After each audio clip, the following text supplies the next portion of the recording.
Yahoo Sports Fantasy Football Live is presented by Ram Trucks.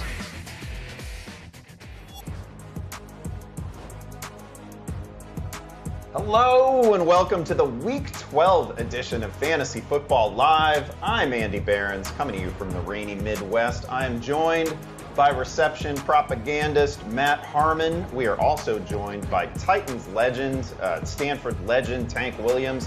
He's live in San Francisco. Friends, 3 games already in the books in Week 12. Any takeaways from the Turkey Day action? Matt, we'll start with you. Well, my biggest takeaway is that I'm probably 3 to 4 pounds heavier than I was leading into Thursday, but that's okay. It's the holiday season. The ham is there. By the way, hot take, ham is my favorite part of the Thanksgiving festivities. You can argue with your couch. I don't care. I am correct. One other thing I'm definitely correct about, too, Justin Jefferson, this guy is unguardable. I mean, look, there's a lot of stuff, some deeper fantasy takeaways can tell you how great it is to have Jamal Williams, or what about the sleepers on the Giants, this, that, and the other. Who cares? What I'm really thankful for, what I really love to see, is Justin Jefferson, number 18, being obviously a top 5 receiver, Andy. The tough part is deciding where he slots in among the other great top receivers in the NFL. But man, to watch this guy legitimately win games for his team is just such a treat. That's so true. The top 3 at receiver in the ranks each week is kind of a chore. Tank, what are you thankful for? Well, there's not too many times I get an opportunity to agree with my man Harmon. So when he throws me an alley-oop by saying that ham is the best part of Thanksgiving, I'm definitely going to slam it down. Also with mac and cheese, so I appreciate that, Harmon.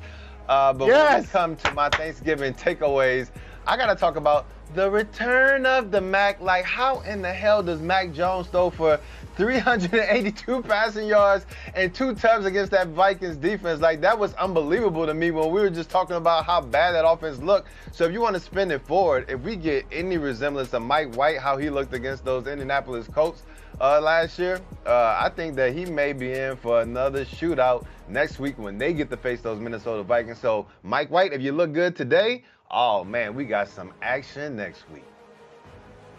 I just want to say officially, for the record, I'm not refusing any meats, any proteins at Thanksgiving at all. I'm team ham, I'm team turkey, whatever it takes. For me, I think one of the most interesting takeaways was actually that Isaiah McKenzie is maybe back in our fantasy lives a little bit. I know he's not like a superstar or anything like that, but that was a game. 10 targets, 96 yards, a touchdown, looked totally competent.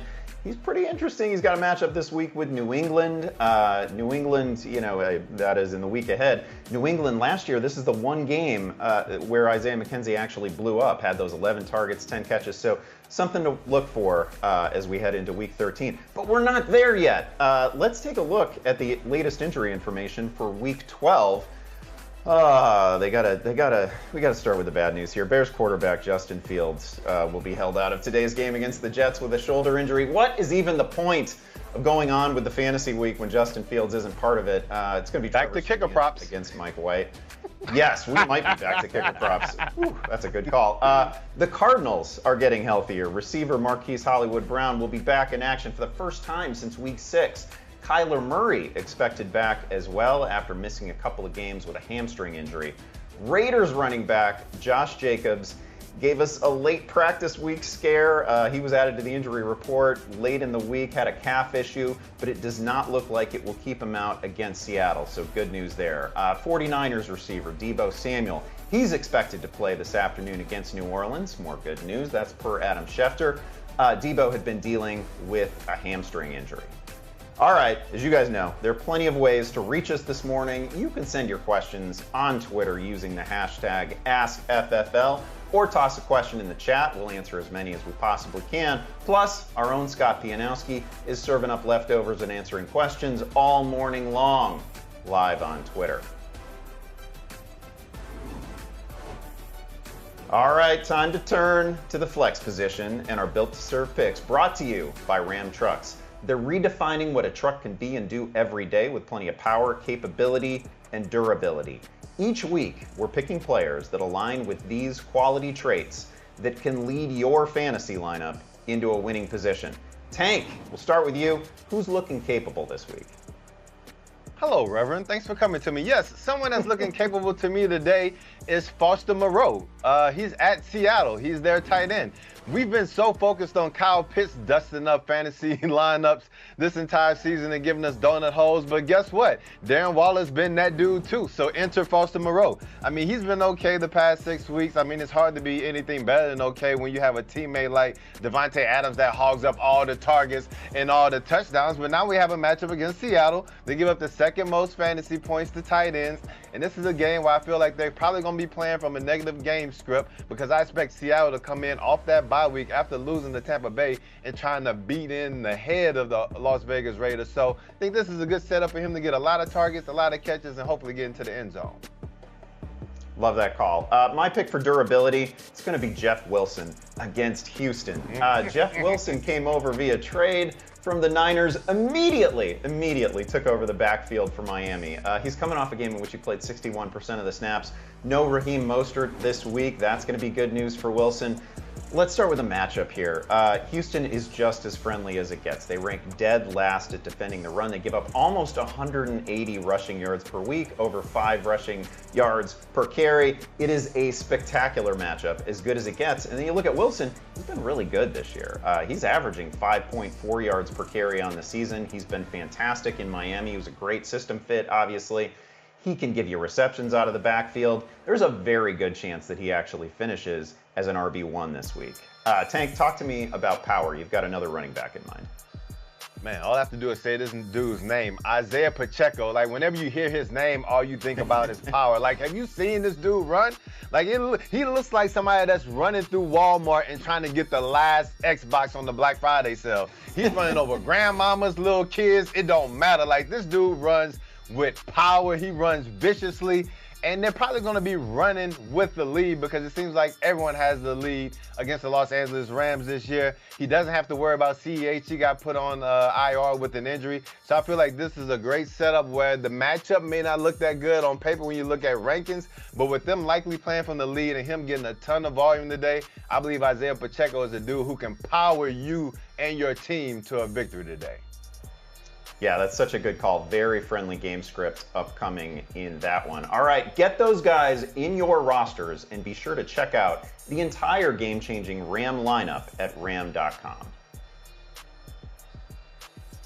All right, time to bring in a very serious fellow, Yahoo senior NFL writer, Frank Schwab, also betting behemoth, Frank Schwab. Frank, these teams we're talking about today, how do we want to categorize this group of goofballs here? I mean, I know during our pre-show discussion, you referred to them as the DOA list at one point, in the tank watch. These bad teams that might end up, because they're not good, shutting players down, maybe making some business decisions here to end the season. How are we talking about these teams in this one? Yeah, I don't want to say anything bad about our friend from Stanford, so we won't say tank in a bad way. We're not going to be derogatory there. We'll say it's the DOA list because these teams have no pulse, and sometimes it sneaks up on you. Sometimes you're watching the first quarter and you're like, oh yeah, the Houston Texans aren't going to play anymore this season. Sometimes it's during the week with some injury decisions they have. But yes, this is the DOA list. Teams that are on the danger of just not caring the rest of this season. Yeah, and we kind of surprisingly, although at this point it feels obvious, but, back at the beginning of the season, we probably wouldn't have expected the Super Bowl champion LA Rams to be on the DOA list. Frank, but here they are. And man, they're about to roll out like a preseason roster in this Week 12 game here. Yeah, and if you would have told me before the season that this Rams-Chiefs game, the Rams would be plus, I think they're up to 15.5. I said, what in the world has happened in the NFL? But that's where we are with the Rams. And with them, I think they're going to play hard, but you can kind of see the defense letting down a little bit. They're sick of having the offense go 3 and out all the time. They're wearing down. And then offensively, I do think they're going to shut down Matthew Stafford for the rest of the year. Yeah. Matt's going to try to play, of course, but I don't see really what the point is anymore. Their season's done. They're not going to the playoffs. Cooper Kupp's not coming back. So basically anybody in a Rams uniform that you have in fantasy, you do not want any part of the rest of the year, to say the least. And betting-wise, too, don't think just because you're getting some points with the Rams that it might look pretty. You might really lose some money thinking, oh, yeah, the Rams are going to cover this big spread. Yeah, they're about to be starting like Bryce Perkins, a bunch of random running backs, these wide receivers. I mean, 25 targets to Ben Skoranek this week. That's on the table. What else is on the table here? Matt, you might get a dead cat bounce. Like, there might be a game or two where Bryce Perkins runs, and I don't really expect it too often, though. Well, one guy who has been running a lot and has run himself into an injury here is Justin Fields with the Chicago Bears. This is certainly a team we knew was not going to be good this year, and I could definitely see them making some business decisions, probably already starting this week. Now, here's the thing with the Bears. I don't think they're shutting Justin Fields down for the rest of the season. Not like Stafford. We're dealing with multiple concussions, an older guy. Justin Fields, they wanted him to play, I think, this week. I don't think Matt Eberflus was just throwing that out there willy-nilly to throw off the Jets, who didn't have to prepare for Trevor Siemian. I really do think they wanted him to play. But what I think is going to happen with the Bears here is they're going to cut way back on his designed runs. What's the point in him getting beat up over the rest of the season? I believe that they're going to be a little more conservative with him in playing time and in designed runs. And that means, hey, the Bears' offense isn't going to be as good. Guys like Cole Kmet, David Montgomery, they're not going to be scoring as many touchdowns. The Bears aren't going to be covering as many spreads. So I just think they're going to make a business decision that way, being a little safer with Justin Fields. Hey, I'm so glad we're talking about the Bears right now because I can break this while we're on air. Mike Garafolo from the NFL Network just reported that the Bears are starting Nathan Peterman today. Trevor Siemian hurt his obliques in warm-ups. Yeah, Nathan Peterman. Hey, Andy, come here. Oh, my God, there's a Nathan Peterman sighting. There's a Nathan Peterman, so everything is fine. All is well. Fire up the Jets defense. Oh, Andy, no. go find something else to do this afternoon. Go find something else to do. Can you score minus points in a game? Is that possible? Is it going to be Jets 48, Bears -3? Like, what?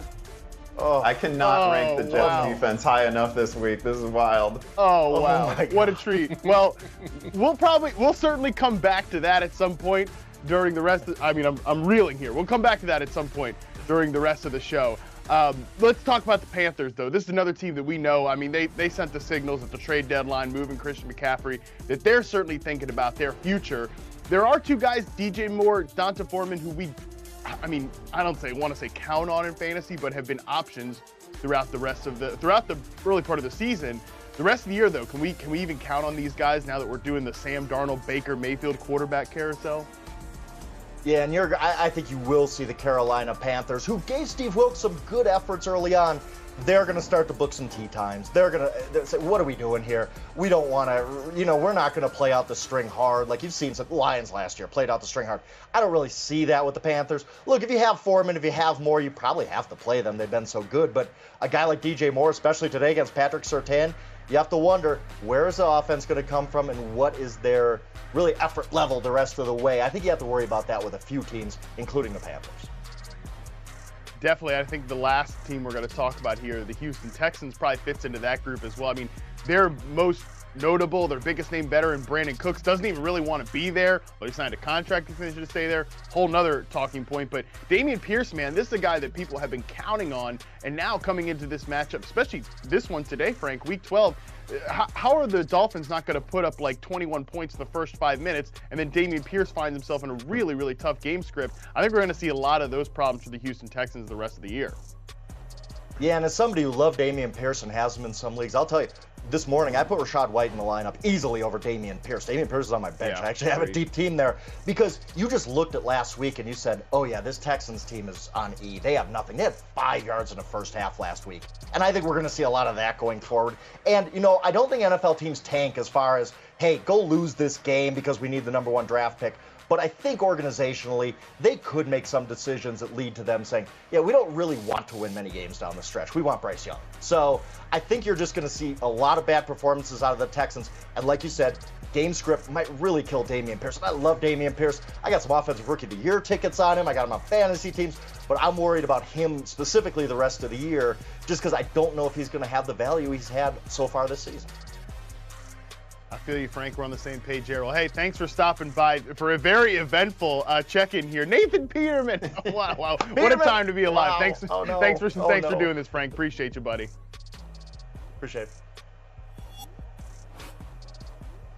All right, it's prop time, people. I wish I had a prop on Nathan Peterman interceptions today, but I don't think that's available just yet. You guys know the drill in this segment. We each discuss a favorite NFL prop bet, then we decide amongst ourselves if we like the over or the under. Tank, why don't you get us started? Okay, let's start off with Terry McLaurin. Over 4.5 receptions against the Atlanta Falcons defense. This Atlanta Falcons defense gives up the second most fantasy points to wide receivers. They have the 5th highest completion percentage against them in the NFL, and they give up the second most pass attempts against this. And I also feel like this is going to be a game where Taylor Heineke is like, hell, Scary Terry down there somewhere and just throw it up. And odds are likely it's going to happen more than 5 times or 6 or 7, whatever. You know what I'm saying. He's going to have over 4.5 receptions. Harmon, are you following me, or you think that guy's going to be Curtis Samuel instead of Scary Terry? Oh, buddy, just like we are on the same page with the ham, and maybe even, hey, mix the ham in with the mac and cheese a little bit. Pork and mac and cheese, that is a match made in heaven. Taylor Heineke, Terry McLaurin, that's a match made in wide receiver heaven, baby. I'm never going to fade a Terry McLaurin prop, especially against this team. Tank, the Falcons have four quarterback hurries on the year. That's it. Dalton Del Don, shout out to him for that stat. Yeah, I'm definitely on the over with you on this one. All it takes this is going to be a sweep. Harmon and I in love. Yeah, this is going to be this is going to be a sweep, by the way. There's no way that I'm bailing on Terry McLaurin right now. He's been absolute magic with Taylor Heineke. And the matchup, as Matt said, it's spectacular. Atlanta's been among the friendliest possible matchups to opposing wideouts and quarterbacks all season. So sure, 5 receptions, 6, 8. It's going to be a big day for McLaurin and most Washington pass catchers, I would imagine. My prop this week, I can't take Justin Fields, so I'm reeling. I don't know what to do. I've done it like 3 straight weeks. I've taken the rushing over, but I gotta go somewhere else entirely. Because there's no Peterson prop available to me. I am going over on Amari Cooper. 52.5 receiving yards. So first of all, we get Amari Cooper at home this week, where he is basically 1987 Jerry Rice. All he does is give you 100-yard games at home. He's averaging like 40 more yards in each home game than he is on the road. He's been spectacular. He's got 7 touchdowns on the year. He's facing a Bucs defense that, they're good, but this is no longer a stay-away defense for me. And this total is so low. Tampa Bay has allowed 11 different receivers to get there. I think Cooper becomes the 12th. Harmon, are you with me on this? Look, spoiler alert, you've taken the lead in this little contest, which, by the way, I hope you're happy with yourself, riding all these Justin Fields over props so much to the point that you and the Chicago Bears got him hurt that you have to watch Nathan Peterman play for your team. So I think that's punishment. Don't put that on me. Don't you put that on me. No, that is on you for encouraging all these rushing props. That is on you, and you have to live with the consequences. Yes, Tank and I are on the same page here. Listen, I'm going to actually take the under here on this one. I think the Bucs coming off a bye. Big defensive bounce back performance. I think we can see that, with what they did against the Seattle Seahawks, in an admittedly weird field over there in Germany. I think they did a pretty good job shutting down that pass offense. I think Jacoby Brissett's last start this year goes out with a little bit of a whimper, and I know Amari Cooper at home, whatever, I'll still take the under here because strategically it's the best thing for me to do in this contest. Tank, come on, you know that Amari Cooper at home is like 2007 Randy Moss, right? True, but then Amari Cooper on the road just last week was balling out too. And so when I look at it, this game has some inclement weather involved. I think it's supposed to rain. I thought the winds were going to get really high, but I think it's only going to be about 15 to 20 mile per hour winds, which may not be too bad. But I also agree with Harmon with the Tampa Bay Buccaneers coming off a bye, trying to get back on track, trying to secure that NFC South title, and also try to, pave the way for the playoffs. I think they come back strong again this week against the Cleveland Browns. I'm going to have to go with the under here, saying that mostly Bucs defense and a lot of weather keeps them from hitting that number. Oh, that's going to be that much more separation for me. Matt, what do you got this week? Yeah, I don't love the notion that Amari Cooper just sails to a little 60-yard game. We're going to be feeling tough after this one. But for my prop this week, I'm going over on Sky Moore, 22 and a half receiving yards for Sky Moore. The rookie looked really good last week to me. Looked like he made some crucial catches, and he was involved early on, right? I know everybody, all the Tony bros, were ready to roar last week, whatever. Then, oh, by the way, yeah, he's still hurt. Cute gifts, right, with the Kevin Nash taking the blanket off of him. Real cute, yeah, but he's still hurt. Okay, that's still a problem. He's out this week. McCole Hardman's on IR. Sky Moore, I think, is going to hold a big role for this team. 22.5 receiving yards. He was targeted on 37.5% of his routes run last week. I think we see something similar. Tank, can we keep the love fest going here with me, you, and Sky Moore, the rookie receiver for the Kansas City Chiefs? I mean, I agree. There's been a lot of love between us, to start this day, but I don't love you that damn much. And I understand that. I mean, it's like 22.5 receiving yards. Yet at the same time, Juju is healthy, so Juju's back. They're going to have MVS. We know Travis Kelce is the guy that he likes to lean on. And somehow, some way, I feel like Justin Watson is going to probably make his presence felt once again. So I'm just not sure if he's going to be integrated into this offense how we saw last week. And so with that being said, where he's not the dependable guy that we know we'll see week in, week out, I'm going to have to fade and hopefully differentiate myself enough to be number one next week. Oh, this is so tempting because it's such a low number, and he's coming off like a legit good game. Easily the best game of his season. I think you should take it. Yeah, like you saw. I think I will.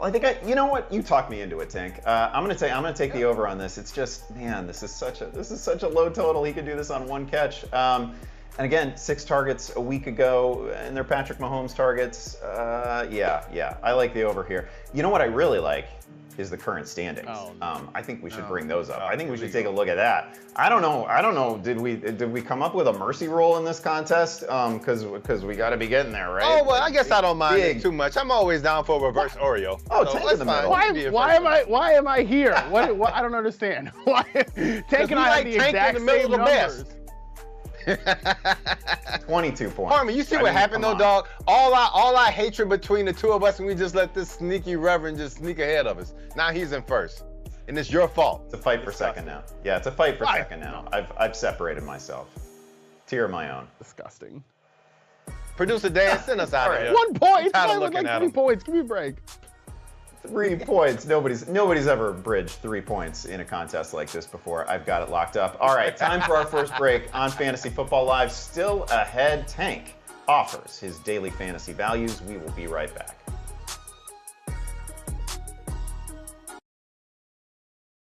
You want your sports news in more than just a few characters?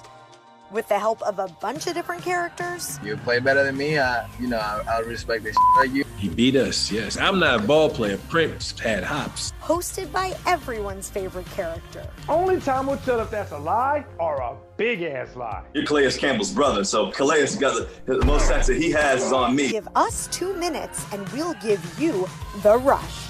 Weekday mornings on Yahoo Sports. Welcome to Mad Bets, everyone. I am Minty Bets alongside Jared Clay and Pam Maldonado. I'm Ariel Epstein. We've got a big Sunday night football game. It's time for some Monday night football. Jared, let's kick things off with you. What's your best bet this week? Oh, I love my bet with 5-star confidence. Ariel, you can call it a homer pick if you want. It's not. By the way, that probably will be in Prop Queen coming up on Sunday. I'm gonna be busting these babies out this weekend. Woo! You did that with your winning bets, huh? You've been on fire. That's what you're buying with your winnings? Oh man, I love it.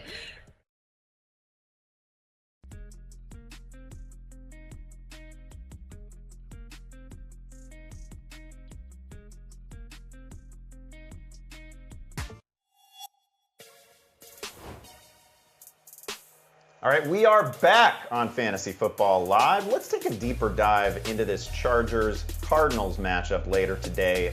This game has the highest total on the board at 48.5. The Chargers actually a 2.5-point favorite in this one. Arizona was, of course, just stomped by the Niners. But Kyler Murray returning, so is Hollywood Brown. That's good news. So this offense could be a little bit more dangerous this week. Tank, as we look at this game, who's a player who you think will most help fantasy managers? I really like James Conner in this one. We've seen over the past couple of weeks that he's gotten more involved in this Arizona Cardinals offense, and he has one of the better matchups on the slate today. We know that whenever you play the Los Angeles Chargers, their defense struggles to stop the run. And I really like what I've seen out of the Cardinals. Whether you have Colt McCoy at quarterback, and now we know that Kyler's going to be back, I feel like they're going to lean heavy on the run. One, because it's going to be an easy path to success against the Chargers, but two, more importantly, just to try to limit some of the mistakes that we've seen from these quarterbacks, whether it's turning the ball over out of shotgun or throwing interceptions, things like that. So I feel like with the great setup and the productivity that we've already seen from James Conner, this should be a solid play for you this week against the Los Angeles Chargers. A guy like this week in this game, it's got to be Josh Palmer. So Josh Palmer, in 3 of his last 4, has seen double-digit targets. So the workload is absolutely there. 40 targets, 40-plus targets over his last 4 games. He's coming off his best game as a pro. 8 catches, 106 yards, couple of touchdowns, a short touchdown, a deep touchdown. Yards after the catch, too, which had not previously been part of his bio. Those were available last week. So Palmer looking really good right now. No Mike Williams this week. That leads to additional opportunities for Palmer. It's just a great setup for him. I think he has yet another big week here. I think he's a top 24 fantasy receiver in this one. Matt, who do you like in this game? Yeah, one guy I want to talk about is Trey McBride because, oh my God, the Cardinals cannot keep their core dudes on the field altogether. Yeah. I mean, we're never going to see it right now that Zach Ertz is out for the year, which is why we're talking about Trey McBride. Rondale Moore going to miss this game. Greg Dortch also dealing with an injury. So I think that middle of the field might open up for a guy like Trey McBride, who ran a route on 74% of the dropbacks in Week 11. You know, I know the results weren't great, but we're always thirsty for some tight end help. And I think Trey McBride, a guy that they took in the second round, even when they had already extended and secured Zach Ertz, might be a guy down the stretch that you can rely on as a back half tight end 1. And the fact that they've got Hollywood Brown and DeAndre Hopkins out there together should take plenty of attention to those outside receivers. I mean, man, it should really just be a wide open lane there for Trey McBride in the middle of the field. The Chargers defense certainly not all that intimidating. I got my eye on the rookie tight end in this one. Oh, I can't tell you how much I hope that's true. I'm starting Trey McBride in that stupid 20-team Charles Robinson League. I need it. All right, Tank, let's keep it rolling with your ballers on a budget. Uh-oh, where my solo? What it do, baby? It's your boy, T-Money, coming with my Week 12. Ballers on the budget. First, I'm starting off with Taylor Heineke versus the Atlanta Falcons. He's $23. Dude isn't the most talented quarterback out there, but boy, all he do is win, win, win, no matter what. He got a closet full of J's because every time he win a game, he buys a pair of J's, and now he gets the Atlanta Falcons. They give up the 9th most fantasy points to QBs. I already said it earlier. Hell, Scary Terry down there somewhere. He's going to definitely throw it up this week. Scary Terry's only $23 in the DFS as well, so make sure you may want to pair them if you want a cute little stack. I think both of these guys go off today. At running back, I'm going with Jeff Wilson Jr. versus the Houston Texans. This dude is only $21. I like the way Andy said it better on social media. He was like, man, this dude messed around and went to Miami and took a dude's job, and he got a dude traded. And the dude who he took his job, now he's injured and he's not playing today. And now he has a matchup against the Houston Texans that give up the most fantasy points to running backs. How you love that. And this dude is only $21. You better get Hefe in your lineup today because he's about to show out. Now at wide receiver, I'm going with my man K.A. Keenan Allen.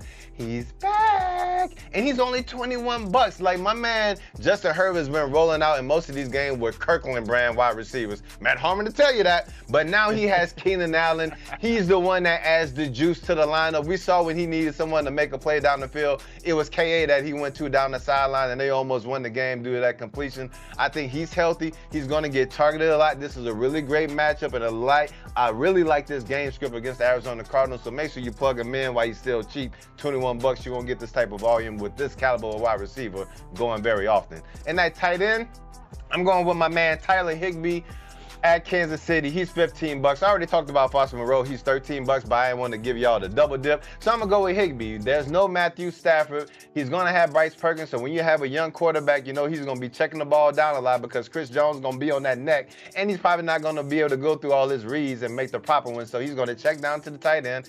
I expect Higbee to get peppered with targets. Probably get a lot of catches. Not sure if he gets in the end zone, but hey, it's tough out there in these tight end streets. So you got to get it how you live. Higbee may not be a bad choice at $15 playing with a negative game script. So remember, the T is for the money, and the money is something that you will not have in your lineup or your wallet if you do not get these guys in there immediately. And guess what? You can still get in on the action in daily fantasy this morning on Yahoo. Our big 200,000 baller contest is open and you can win cash prizes. First place takes home $25,000. Visit the Daily Fantasy Football lobby and join in on the fun. Kirkland brand wide receivers. Definitely remembering to steal that one from Tank for a future use the rest of the season. Andy, it's time for our fantasy face-off. This is where we take the hottest pickup of the week, someone that's pretty buzzy, maybe just came off the waiver wire, and pit him against some, flex plays, some options there, some, rather established guys. We got a true list of goofballs, especially because we're talking about Latavius Murray as the hot item of the week. I mean, my God, we'll get to the Denver Broncos later, but for now, let's entertain this Latavius Murray nonsense here. Latavius Murray versus D'Onta Foreman, Andy. Look, Foreman's been on a hot streak, but he's also had some when he's not playing the Atlanta Falcons. It's like, okay, yeah, that's a backup running back for the Carolina Panthers. So, how are we feeling about Latavius Murray versus D'Onta Foreman this week? Yeah, we are transitioning from some Kirkland signature wide receivers to some Kirkland signature running backs. This is I'm not even sure. I'm not even sure Costco's throwing these on the shelves, dude. I don't know. This might be like we're talking like Goodwill thrift store brand here. That is a very fair point. Some guys make it look easy, and Latavius makes it look so hard some days. He's averaging less than 3.5 yards per carry on the season. So what you're hoping for with Latavius is a lot of volume, and he is the guy who stumbles into the end zone and scores Denver's lone offensive touchdown, right? Foreman, however, is also he either has 120 yards and multiple scores, or he has 23 yards and no touchdowns, and he never catches a pass. He's not really involved as much as a receiver.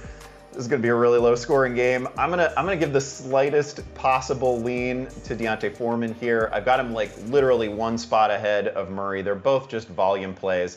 I've just seen it a little bit more with Foreman, and I have a slightly greater belief in the player. Oh, yeah, I guess. I think I'll take Murray over Foreman just because that matchup is pretty intimidating with the Carolina Panthers going against the Baltimore. This matchup is a little more intimidating for the Panthers than we're typically used to seeing against the Atlanta Falcons. Let's move to the next one here. Speaking of the Atlanta Falcons, Latavius Murray versus Cordero Patterson. And look, I think some of the things we've said is a little disrespectful to Cordero Patterson. This guy's a good player. Yes. Okay, but we know he's not going to get the bulk of touches. Latavius Murray might get the bulk of the touches, but again, not even Costco bulk. We're talking about Goodwill, thrift store, Salvation Army type of bulk of the touches here. Andy, how are you feeling? Are you taking those nasty bulk, or are you taking the excitement, potential big play with Cordero Patterson against Washington? Yeah, this one is actually kind of a classic fantasy debate when you're looking at flexes and RB2s, right? It's the guy who you really have a lot of faith in, but he's probably only going to get 10, 12 touches, and that's Patterson. They have limited his workload somewhat since returning from the injury. Tyler Algier also looking really good for Atlanta. So they have multiple very good options in the backfield. Patterson is coming off a great game. But again, I'm concerned about workload. I'm also concerned about the matchup against Washington. Washington is number 6 overall against the run. So I'm going to lean volume here, and in this case, I'm actually going to go with Murray.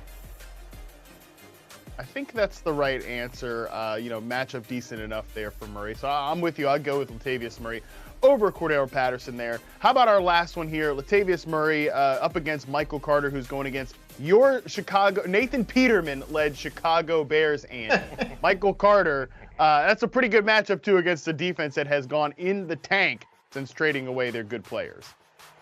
Yeah, I actually love Michael Carter this week. This, for me, he's free and clear of Latavius Murray. I am definitely starting Carter in this one. Remember last year there were a couple of games with White at the controls for the Jets where Michael Carter saw 14 targets, 9 targets. You can have a screen game with White at quarterback. He'll check it down. So this is a great situation for Carter. Also, we learned this morning that James Robinson is going to be a healthy scratch in this one. So we got to get him out of the ranks. We got to get him out of lineups. That's a little bit more Carter. So it's basically just going to be Carter and Ty Johnson. The Bears, of course, an extremely friendly matchup, giving up 4.7 yards per carry on the year, all the rushing yards that you could possibly want. So for me, this one is definitely Carter. Thank you for reminding me to adjust my ranks when I'm not on screen in the next segment, Andy. Thank you. All right, let's see what the people need right now, and let's do a little play calling. Let's take some social media questions. Let's start with one from Big Shimmy. Differentiated, of course, from Lil Shimmy. Big Shimmy is asking, Ask FFL, Monty, Christian Kirk, or Rachaad White. It's full PPR. Pick one. Tank, we'll start with you here. Well, first off, let me tell y'all that I hate you because I have a roster where I have Latavius Murray, Cordero Patterson, Gus Edwards, like everybody that y'all are talking about, Deontay Foreman, and I have to try to decide between all those guys, and I felt like this was the ultimate troll job by y'all, so I hate both of you. Yeah.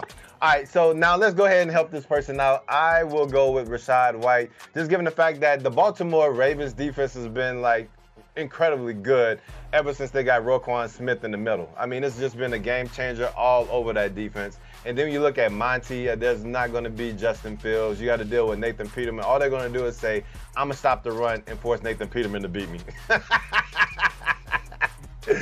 Woo! Yeah, let's go Rachaad White. Yeah, that's not really a plan. Okay, let's take another one here. I've got no argument with that, by the way. I would go with Rachaad White there as well. This one is from F to the G. F to the G asks, full PPR, choose one between Chris Olave, Tyler Lockett, or Isaiah Pacheco. So this is really interesting. I'm going to send this to Matt because we have a couple of Matt's pet players here in Olave and Lockett. Lockett not necessarily getting a ton of targets, but he scores a touchdown every week. Olave has been great. Pacheco, great matchup, but he never catches a ball, and this is full PPR. So what do you do here? Yeah, very unfair. Was hoping you would just take this one yourself, Andy, but I see you've taken the coward's way out, and you're going to go ahead and throw this to me. This is a really tough one. Like, this is a question that if it was on one of my teams, I would be ready and willing to hate myself for guessing wrong here because these are three good options. Like you said, there's a little bit of downfall here for both of these wide receivers. You know, Tyler Lockett, the volume has kind of gone down a little bit. Ken Walker's getting more involved. Noah Fant's getting more involved. Chris Olave, I'm definitely intimidated of Tank's boy, the Ginger Fist, destroying us here against the San Francisco 49ers. So for that reason, I think I'm actually, even though Pacheco doesn't get involved in the passing game really, I think I am going to go with Isaiah Pacheco here. No CEH. We should, probably get 80-plus yards and a touchdown. That Rams defense, by the way, just playing so soft on the other side. I'm not saying from a physicality standpoint, but like those soft zone stuff like that. I think Patrick Mahomes can move the ball up and down the field. Pacheco can get into the end zone. That's probably the way I would go, even though he's not involved in the pass game. That's a good call. We get hung up sometimes with full PPR leagues thinking that we need to chase receptions, but touchdowns still count. And Pacheco probably a good bet to score one here. Take one more. This one from Carrie. Carrie is asking, again, a full PPR league needs a flex. Oh, I'll take this one, and it's hard. Deontay Foreman, Devontae Smith, or Christian Watson. Very difficult to sit Christian Watson after, he's binging now over these last couple games. He's got 5 touchdown catches. And yet I think I'm going to do it. And I'm going to do it in favor of Foreman. This is just purely a workload play. He's going to get a ton of touches in this thing. He's not much of a receiving threat, but he's probably still going to catch 2 or 3 balls in this one. And again, I think actually, it seems weird to say this in a question with Christian Watson, but I think Foreman has the best shot of actually finding the end zone. He's probably going to touch the ball 20 times, and it's very difficult for me to veer away from that. All right, time for our next break here on Fantasy Football Live. Still ahead, Ariel is back in the sportsbook with some primetime props. Stick around.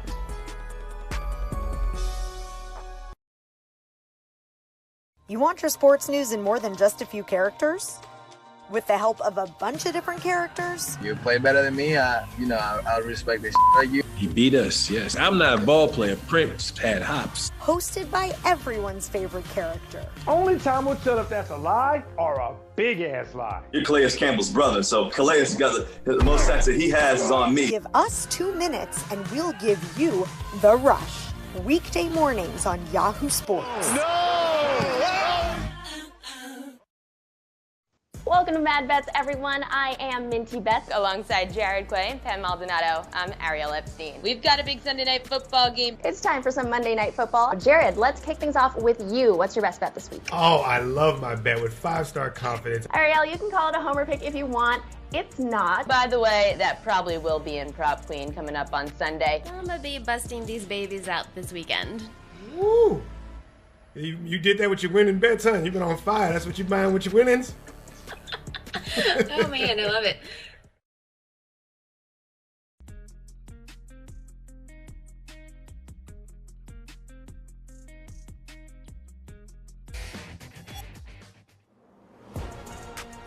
All right, we are back here on Fantasy Football Live. In case you missed it, here are some injury updates for Week 12. Bears quarterback Justin Fields will be held out of today's game against the Jets with an injury to his non-throwing shoulder. That seems like the responsible thing to do. What is not the responsible thing to do is to play Nathan Peterman, but that's what the Bears are doing today. Absolutely outrageous. The Cardinals are getting healthier. Receiver Marquise Brown will be back in action for the first time since Week 6. Kyler Murray expected back as well after missing a couple of games with a hamstring injury. Raiders running back Josh Jacobs was added to the injury report late in the week with a calf issue, but doesn't look like it'll keep him out against Seattle. That's great news for anybody with Jacobs. 49ers receiver Deebo Samuel is expected to play this afternoon against New Orleans, per Adam Schefter. He'd been dealing with a hamstring injury. All right, let's get into enough already, Tank. We've had some, I would say for us, relatively good vibes this entire show. Let's try to keep that going here. This is where we just basically try to shoot some narratives off in the sun, like maybe some entire teams. Basically, Tank, what are we ready and willing to say enough already to heading into Week 12? Yeah, no, mine may not be specifically fantasy related, but being a former Tennessee Titan, enough already with every Titans player fixing their lips in front of the media and saying that this is not a revenge game against the Cincinnati Bengals. Like, you were the #1 seed last year in the playoffs. The Cincinnati Bengals came into your house and stole your milk and cookies. You sacked Joe Burrow 9 times and you still caught a nail. And now you gonna fix your face every time there's a camera in front of you like me and somebody says, is this a revenge game? No, this isn't a revenge game. This is just another game. We just have to go out there and execute and play. No, hell no! Nobody don't want to hear that. Man, that stadium's going to be packed. You better let everybody know you come into that stadium that, hey, I got this on my mind. Derrick Henry going to stiff arm the hell out of everybody that come in front of his face. I don't care. You want to hate on Ryan Tannehill and his wide receivers. Burke's about to look like the second coming to A.J. Brown and have about 5 catches for 300 yards and 8 tubs. How can you have 8 tubs on 5 catches? I don't know, but just say something with your chest, man. Go out there and show that y'all some dogs, that y'all still them Titans, and that they got to fear the Titans. I don't really care who wins, even though y'all draft me. I just want to see a good game. And if it takes me to get y'all hyped up, to make you care, to make the fans care, and for us to see a good game, well, damn it, I'll do it. Harmon, now you go in there and tell us why we need to not get so excited about Mr. Unlimited. Well, I think, Treylon Burks, Derrick Henry, the offensive line, they all were just watching, on their phones right now. They just closed out their browser now that they got that motivation. Motivation. Let's talk about motivation here for a second. Why am I motivated to care about the Denver Broncos the rest of the season? I mean, enough already with this squad. Like, I was one of the few people, shout out to me. I was one of the few people heading into this year that was like, I don't think this skill position group is nearly as good as you guys think it is. Well, now, those guys that I already had questions about heading into the year, they're all pretty much gone. I mean, this is like a preseason roster at this point. It's Courtland Sutton and the preseason boys over there. Let's start at running back. Andy and I just had a giant debate about, is Latavius Murray worth starting? Like, Latavius Murray, I normally don't like the phrase that fantasy analysts use, like, oh, maybe he'll fall into the end zone. That is actually literally what you're hoping for with Latavius Murray. Like, you're hoping he trips into the end zone, something like that. That's about as good as it gets for the Denver Broncos. The wide receivers, I don't think Courtland Sutton's all that good. I don't think he's a #1 receiver. I think he's a starter, but he's not what everybody thought he was coming into this year. And then now look at the dudes behind him. It's like Kendall Hinton, that guy that started at quarterback a few years ago because of the COVID stuff. With Drew Lock. I mean, give me a break. Greg Dulcich outside of a couple of busted... Yeah, no, that's a thing that happened, and now that dude's like the #2 receiver. Greg Dulcich out of a couple, you take out a couple of busted coverages, it's been nothing. Nothing for Greg Dulcich, really. And then, of course, you talked about it, Mr. Unlimited. I mean, give me a break. Enough already with this Russell Wilson nonsense. Enough already with Nathaniel Hackett. Enough already with the Denver Broncos. I can't think of a team that was more hyped up, that is less helpful to us in fantasy, or more of an eyesore. I'm just hoping we don't have them in any more primetime showings so we can just ignore them for the rest of the season.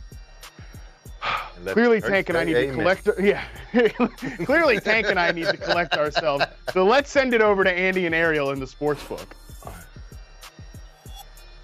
Yeah, we are back in the book with the prop queen, Ariel Epstein, and we're looking at this week's remaining primetime games. We really only have one good team in action between both of these games, but plenty of notable players, plenty of prop opportunities. Let's start with Sunday night, Packers and Eagles, and you like Miles Sanders in this one. Eagles running back Miles Sanders has a great matchup against the Packers. There's only been 3 other times this season that Sanders has faced the defense bottom 10 against the run. Sanders went over 66.5 rushing yards in all 3 of those games. That's why I like his over, with him getting 67 or more rushing yards against Green Bay. Now, with the Packers allowing an average of just under 120 rushing yards per game to running backs, that's the 4th most in the league. You also look to the injury report, and second best linebacker on Green Bay, Devondre Campbell, doubtful with a right knee injury. It's been almost every game, just one game this year where a running back hasn't rushed for at least 67 yards. Otherwise, 10 out of 11 games. The Packers have allowed for a running back to go over this number, so I like Miles Sanders over 66.5 rushing yards. Okay, this next prop is one of the most courageous things I've ever seen on Fantasy Football Live. You were taking an over on A.J. Dillon's yardage in the year 2022. I'm doing it. This is the number that Dylan has had success. Now, I know that the Eagles are a good run defense. However, if you look to these games that Dylan has faced a top run defense, he's gone over this in all 4 of those games. For Chicago, the Giants, the Lions, and the Cowboys had at least 30 rushing yards in all of them, and his prop's 29.5. So I would take the over. It's because if you look to a defense that's good against the run like Philly is, Aaron Jones may be stopped a bit, so why not use your number 2 back? However, I would go with either Jones or Dillon just because the last 3 weeks, you have seen those rushing numbers go up against the Eagles. That's because a lot of these offenses are realizing that if you can keep the ball out of the Eagles' hands, you put yourself in a better chance of winning ball games. And the Packers have 2 running backs that can do it. So I like the over on the running backs for the Packers, and I'll just take the lower number with A.J. Dillon. No, it's a fun call. Washington sort of gave us the blueprint there. Let's talk about Monday night. We have what could be, I don't know, a glorious, super messy game. Maybe a lot of turnovers here between the Colts and the Steelers. But you found a prop tied to Matt Ryan that you really like. Yeah, Matt Ryan, just please don't turn the ball over in the end zone, because I like for the Colts quarterback, Matt Ryan, to go over 1.5 passing touchdowns. There are only a few teams left in the league that allow an average of just over 2 passing touchdowns a game. Pittsburgh's tied for the most with Kansas City at allowing just over 2 passing TDs a game. In week 3, Matt Ryan faced the Chiefs. He had 2 passing touchdowns. I'll take the home quarterback in his home dome to go over 1.5 passing touchdowns against a team that his Colts, they're better than, in addition to a team that the Steelers, being bad in the end zone to passing TDs, I'll take that over in plus money, plus 120 for Matt Ryan to have 2 or more touchdowns. Okay, this is where we would normally do our lock of the week, but we know that you hate that term. Absolutely hate that term. We're not making any guarantees here, so we're not even going to call it a lock this week.'re not going to call it a guarantee. We'll just call it, I don't know, the, hey, it's not my money, but you might want to do it, pick of the week. What do you got? A side I like today, I like the Carolina Panthers. It went from -2.5 Denver to now -1. You're getting a pick-em value here. And almost 80% of actions coming in on the Broncos. Carolina is 2-0 straight up at home under their interim head coach, Steve Wilks. They've won both those home games by double digits. Under Wilks, 4 of the last 5, the Panthers have covered. Now, Panthers quarterback Sam Darnold, this is probably one of the best offensive lines he's played behind, considering last year the Panthers' O-line was atrocious. Played for the Jets prior to that. This season, the Panthers not only are allowing just over 2 sacks a game, in the last 3 games, the Panthers have only been allowing really 1 sack a game, which is great. And if you could get Darnold some time to get downfield to his receivers, then against this Denver offense, as long as the Panthers could put up some points, I mean, the Broncos, they're the worst scoring offense in football. Carolina's defense, they're pretty good. It depends on the week. Carolina sometimes has good weeks, sometimes has bad weeks. However, if Carolina's defense is even playing average football and you get the Panthers offense playing average football, then the Denver offense, They can't play average football. They're way below average. I'll take the Panthers and the points. I like teasing them today. I actually really like that call. I'm probably going to take that myself. Thank you, Ariel. Remember, new users at BetMGM can take advantage of a special offer this Sunday. Bet $10 on any game. Yes, any game, and you win $200. Sign up today at betmgm.com/YahooVIP. Tank and I have officially collected ourselves, and now it's time for Make Your Pick, where we assist a few of you viewers out there with your messiest start-sit decisions. Let's see what the people are asking, Tank. First one up we got here. Robbie asks, Courtland Sutton, excuse me, I think I said enough already to Courtland Sutton in the entire situation. We got Dameon Pierce, spelt incorrectly, but doesn't matter. Josh Palmer and Marquise Brown. This is actually a really tough question here. From Robbie. I'm not really jazzed about No, it's not. Okay, it's not well, not tough. I'm well, all right. Well, I'm trying to be generous here. I'm trying to build some suspense for the show, Tank. But you tell You just talked about how damn dusty Courtland. You just talked about how dusty Courtland Sutton is, and how is it going to be a tough decision between him. And can you just quote off what Dameon Pierce's stat line was against the Washington Commanders last week? How many yards he had rushing? Was it like 8? Not a lot. Not a lot. It was like 8 yards. Tank. And so then you get Joshua Palmer without a Mike Williams in a really great setup against Arizona Cardinals, who give up a lot of yardage and points no matter who they're playing. And then you get Hollywood back, probably no Greg Dortch, which means that Marquise Hollywood Brown and my man Nuke Hopkins are going to probably get about 10 receptions and 100 yards apiece. That seems like a layup to me. All right, well, it's a layup. There goes all the suspense. Whatever, fine. Just those two guys are the best options. Let's go to the next question here. We got to start 2 in the flex. Rachaad White, Latavius Murray, Donta Foreman, Isaiah Pacheco. This is a full-point PPR. Now, Tank, this one's pretty tough, okay? Not really. I mean, there's kind of 2 obvious ones here to me. Once again, look, for me, I think it's the 2 rookies. I think it's Rachaad White. I think it's Isaiah Pacheco. I know there's a chance that Gio Bernard could fix in more than people think with Rachaad White, but that matchup against the Cleveland Browns run defense, I mean, Tank, you're a real-life NFL football player. You put the helmet on and the pads on. Have you ever seen a more embarrassing defensive front than what the Cleveland Browns got going on there trying to defend the run? I mean, they're getting holes blown wide open. So Rachaad White, to me, seems like a great option. And again, Isaiah Pacheco, this is a guy I think we need to get in lineups this week. You know what's more embarrassing what the Cleveland Browns defensive line is doing against the run? The fact that the 2 running backs in the middle that you failed to even say that name, yeah, those are guys that have to decide between today in my roster. Yeah, thanks, appreciate that. Who the hell wants to keep trolling me today? Who did I upset? Next question, please. All right, well, again, now Tank's all riled up. We have to collect ourselves, so we're ready for some last-minute sleepers. Andy, please, bring some seriousness back into this program. Oh, well, you've sent it to the right guy if you want seriousness, because I'm ready to talk about Kyle Allen and Nico Collins. I've kind of talked myself into this scenario where Kyle Allen could be actually a good thing for Nico Collins. Nico is currently available in over 50% of Yahoo leagues, so most of you can go out and get him. Maybe you've got him sitting on a bench. I think he's a pretty interesting play this week against Miami. Now, Miami's defense ranks number 22 against the pass, so this is a relatively friendly matchup. Basically been bottom 3rd against the pass all season. Collins, over his last 2, he's seen 17 targets. Scored a touchdown a couple weeks ago. This man is 6'4". He's got 4.4 speed. He's got leaping ability, contested catch ability. We've seen this type of receiver go off against Miami a few times already this season. I don't think it's going to necessarily be a quarterbacking clinic with Kyle Allen. We've learned, in past years with Carolina, we're going to get some interceptions. We're going to get a lot of sacks, but he's going to push the ball downfield. And I think there are going to be some deep opportunities to Nico Collins in this one. I think he's an interesting flyer this week.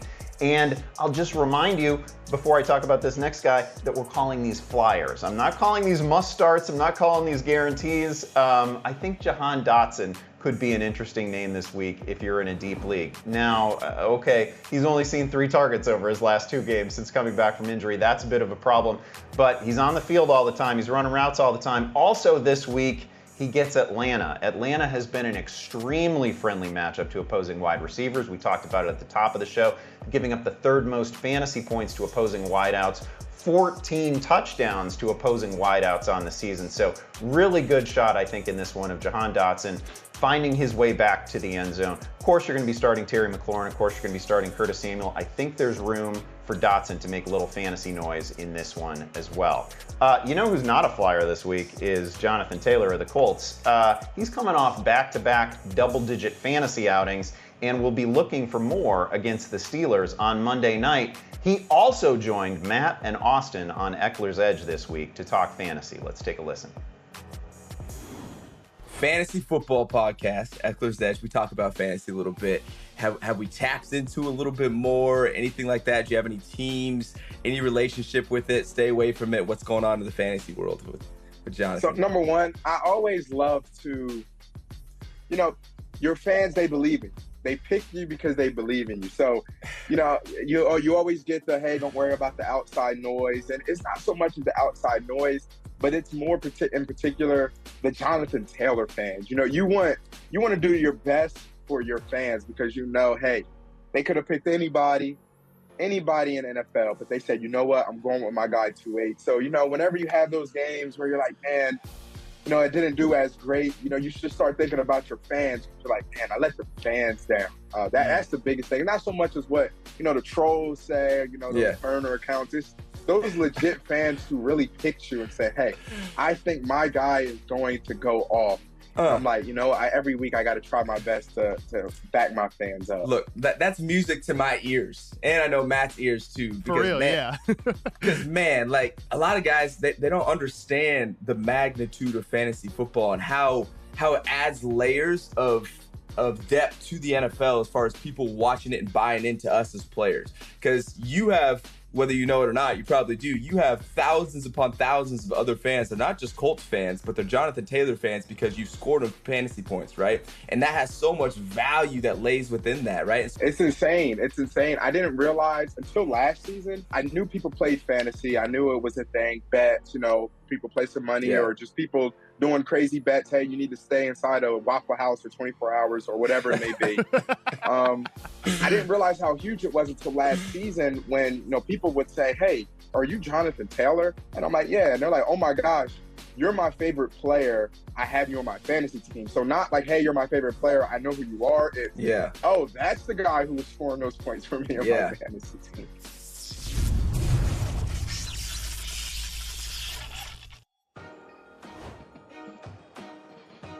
All right, we're just moments away from kickoff, so let's get to as many social media questions as we possibly can. We're going to start with one from Sarah. Sarah is asking to half PPR, needs a flex. These are flex options? That's crazy. T. Higgins, Jeff Wilson, or Brandon Ayuk. I'm going to send this one to Matt because there's no bad answer here. Yeah, I think you should send it to Tank since this guy is deciding between like Latavius Murray, Donta Foreman, or like, I don't know, Kyle Juszczyk. No, Tank should take this. I pass. Tank, take it. Well, this is I'm how other going to people give live. you the safe answer. All these are really great options, but I think you want the safest play, which also has a lot of upside. Go with Big Hefe, Jeff Wilson. He has the killer matchup. He's a running back, so he's going to get a lot of touches. Miami's going to be playing with the lead. He doesn't have to fight carries with most of it. Go ahead. Plug in Hefe and enjoy the easy ride to win. Wins. Yeah, I like that call. Let's take one here from Matthew.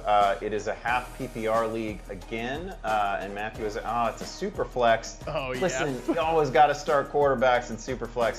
Sam Darnold, that's probably going to be a no for me. Kyle Allen or Josh Palmer.